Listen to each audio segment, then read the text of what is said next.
what apps should I remove from my iPhone? Hey everybody, welcome back to our channel. In this video, I will guide you on what apps you can remove from your iPhone, so make sure to watch the video till the end.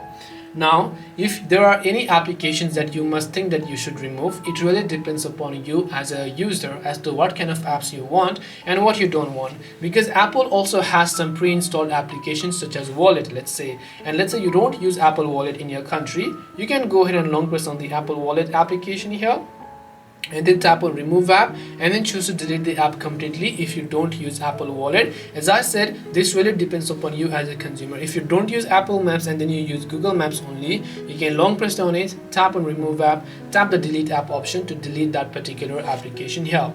If you don't use any applications, it's up to you to go ahead and then delete them yourself.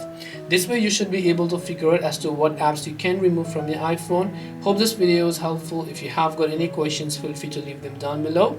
Thank you for watching till the end of this tutorial and see you soon in the next video.